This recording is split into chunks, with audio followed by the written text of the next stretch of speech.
ॐ घण्टाशूलहलानि शङ्खमुसळे चक्रधनु सायकं हस्ते वज्रं दधति घनान्तविलसच्चलितां सुतुल्यां प्रभां गौरीदेहसमुद्भवां त्रिजगतामाधारभूतं महा पूर्वाङ्मत्र सरस्वतीर्मनु भजे शुम्भादिदैत्यार्दिनीयम् ओम श्री दुर्गाय नमः। नमस्कार दर्शक बंधु, आज आम एक अत्यंत गूढ़ प्रसंग कथबार्ता हवा। आपण जानिथिबे आम एमती बहुत लोक सहित मिशिछु जो मैंने कहते कि आम पूर्वज बहुत धन थिले, आमर एमती उवास थिला, किंतु आज आम एते दारिद्रता रे पहुँची जाइछु। आम सबू जमी बिक्री हो जाइए, जमी आ नाही आम हाथ रे कि आउ से ऐश्वर्य नाही। जो ऐश्वर्य आम जेजेबापा बंची थे, जो ऐश्वर्य आम पूर्वज मैंने बंची थे, आउ से ऐश्वर्य आम पाखे नाही। यहीपरि अनेक लोक मु देखी, मो निज गाँव रे भी एपरी लोक अच्छा। पूर्वज माने बहुत उच्च कूलर थिले, उच्च संप्रदायर थिले, बहुत बड़ बिजनेसमैन थिले, किंतु एबे तांको देखिले, तांकर पुत्र पौत्र मानक देखिले आ लागिवनी कि से माने केबे दिन थिला से माने से उच्च कूलर दायाद बोली। तो कौन हुए, कहीं एपरी पतन हुए, तार गोटे उत्तर अच्छी। आमे भिन्न भिन्न स्थान परीक्षा करूँ, निजे पाइचु। जितेबाला पुण्यर क्षय हुए, जितेबाला पुण्य बलर क्षय हुए, से ऐश्वर्यर भी क्षय हुए। यदि पुण्य बल नथिबो ताले ऐश्वर्य भोग मध्य ठीक रे होई परिबो नाही। देखिया को पड़िबो कि से पूर्वज जो थिले से क्यों प्रकार देवता को आश्रित करथिले, क्यों इष्टदेवी को आश्रित करथिले, क्यों उपदेवता को आश्रित करथिले। एपरी बहुत जगार मु देखी, ब्रह्मपुर जाइछि, कोरापुट जाइछि, सेठी मु देखी से कहते कि आम जेजेबापा थिले देवी सहित कथबार्ता करुले, किंतु से आमको किसी कही ना, से आमको किसी भी जन ना हुए। एमती भी हुए बहुत जगार आम देखीजु कि ना से जन थे, से कही, किंतु आम ठीक भाव में पूजा पाठ कर पार्लुनु। से जो मार्ग रे करुले आ से मार्ग पूजा पाठ करने संभव हो पारानी, तार असुविधा है। तो सही परी परिस्थिति रे जने कौन करिवो, जने जदि जानिनी मो पूर्वज माने कौन करथिले, केउ देवता को पूजा करथिले, केउ देवता आराधना करथिले, से जानिनी। से समय से बहुत स्थान, बहुत राज सम्मान थिला, बहुत प्रतिपत्ति थिला, धन संपत्ति अधिकार थिले, किंतु एबे आ से नाहंती। से मल्ला परे धीरे धीरे धीरे धीरे सब जिनस क्षय हो गला। तो अच्छी बहुत जिनस अच्छी। पिता बेले बेले पिता माने चिंता करती कि हाँ मु तो मल्ला बेलू मो पु झी कहीकि मरबी, आते शीघ्र कहीं देवी, एत शीघ्र देदेले से मत बुझे, से मो कथा शुणवे। किंतु मृत्यु गोटे जिनस जे कि तो केवे कहीकि आसेनी कि हाँ मु जाऊँ आज बोली। तो यह ही जाए दुर्भाग्यर कारण। जो देवी को, जो देवता को मो पितृ माने पूजा करुले, आराधना करुले, जिते तुम आराधना करनी, देवता से घर भितर रहीकि अपूज्य हो जाती, ठीक रे पूजा मिले ना। से धीरे धीरे घर जे कर्ता था तार क्षति घटाई था। घरे आकस्मिक मृत्यु, दुर्घटना, आकस्मिक लॉस, दारिद्रता, बहुत मात्रा दारिद्रता, एपरिक निज जमी बाड़ी, निज घर द्वार भी बिक्री करने को पड़ी थाए। तो सही परिस्थिति रे जन कौन कर, तार उपाय हूँ प्रथमे तो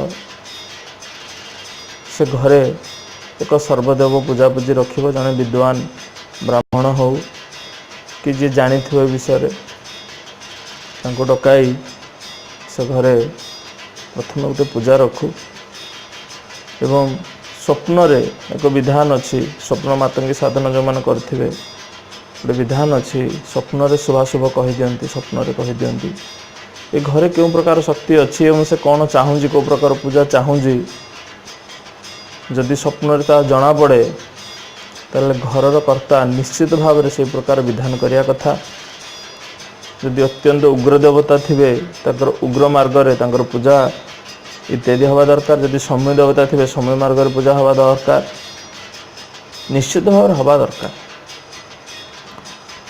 द्वितीयतः देवतांक कोपरु बंचिया एक कवचर वर्णना मुझे करुच्ची जहाँ कि ज्येष्ठा कवच बा धूम्रा कवच कह जाए मुझे कवचटी को आपणकर स्क्रीन उपर देदेवी।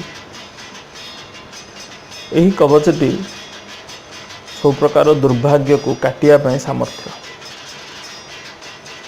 अभिशाप हो ग्रह पीड़ा हो दैवीकूट हो देवकूट हो जो प्रकार कूटरू आपण को दुर्भाग्य प्राप्ति होउची कारण दुर्भाग्यर देवी होउछंती माँ धूमावती ज्येष्ठा तांको सुतरा भी कहा जाए जदि तांकरी कवच आपण धारण करती एवं भक्तिपूर्ण चित्तरे तांकर कवच को पाठ करती निहाती भाव में आपण दुर्भाग्य स्वप्न रे भी दुर्भाग्य आपण को छुई पारिबो नाही। मु कौनसी आर्थिक अभिलाषा न रखी कवचर पाठटी को संपूर्ण भाव में देवी लोक कल्याण हो लोक मानकर उपकार हो।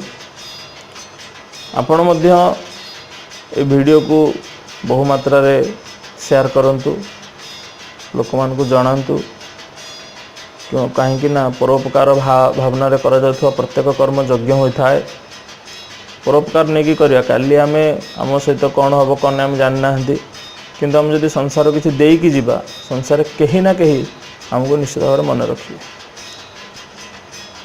तो माँ धूम्रा कवच ज्येष्ठा कवच को बनवार संपूर्ण विधान कहूँ गोटे दिन में गोटे बृहस्पति लग्न आसे बृहस्पति जो राशि रे थिबे से लग्न रे आपण कवचटी को बनइबे गोटे लग्न समय माने 2 घंटा 2.5 घंटा समय गोटे लग्न रहिबो कारण 24 घंटा रे 12टी लग्न भोग हुए। तो बृहस्पति लग्न से राति रे पड़ू कि दिन में पड़ू जो समय पड़ू आप बृहस्पति लग्न एक योग्य ज्योतिष बृहस्पति लग्न बाहर करेंगे और से लग्न रे आपण कवचटी को लिखिए जेहेतु सौभाग्यर धातु हूँ सुना तो ये आम स्वर्ण भस्म नियाजिबो यही कवच को लिखापी स्वर्ण भस्म हरिताल गोरचिना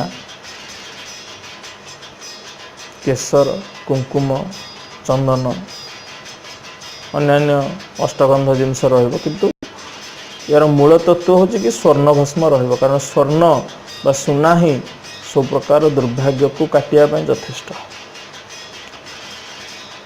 तो मु कवचटी जो देइची बृहस्पति लग्न थिबा समय रे का साई कथा हेबेनी कवच लिखिला समय रे आपन को जदि के जने डाकुची मना करिवे क्या मते के डाका डाकी बर्तन करबनी एकुटिया गोटे घर नेबे कवचटी संपूर्ण लिखिला भितरे का सहित कथा हेबे नाही। यदि आपन एतिकी करि दियंती आपन जीवन रे ताले माँ धूमावतींकर अशेष कृपा अहेतुक कृपा आपण को ऊपर हबो एवं आपण निश्चित भाव रे सौभाग्यर अधिकारी हो निश्चित भाव आप सौभाग्य मिल।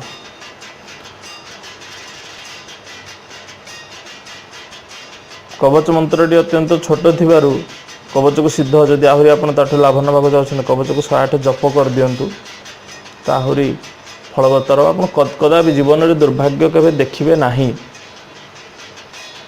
से दैवी कूटरू हो ग्रह कूटरू हो जेकोसी कूटरू हो आपण जीवन में दुर्भाग्य आसब ना ये ज्येष्ठा कवचर मूल तत्व। जदि कौन देवता रागी पितृलोक मान किसी देवता अशांति करदे एवं देवता मान अभिशाप दे कि ना आप परिवार रे एमदी सब हम आप परिवार सब एमदी हम तो से फल को मध्य दूर करिवारे ज्येष्ठा कवच पूर्ण समर्थ विद्वान मानक प्रथमे आपण अन्यान्य तीर्थ जातु अन्यान्य देवी देवता पूजा करंतु मन नहीं किंतु आपण घर जे इष्ट देवी जी गोत्र देवता जी इष्ट देवता तांको निश्चित पूजा करंतु तांको भी भूलंतु नहीं घर इष्ट देवता प्रथमे पूजा हेबे तापर आपण जहा व्रत करंतु तीर्थ करंतु जहा करंतु तो मुठी माँ धूम्रा कवचर वर्णना कली आशा आपण कर निहाती भाव में कवच द्वारा बहुत उन्नति हम यह एक दुर्लभ कवच आपणकर बहुत उन्नति हम भगवान करंतु आपणकर बहुत उन्नति हो यही शुभकामना सहित मु आपंठार विदाय नौची निश्चित भाव में वीडियोटी को शेयर करंतु अधिक अधिक लाइक करंतु यदि आपण किसी प्रश्न थाए पचारंतु नमस्कार।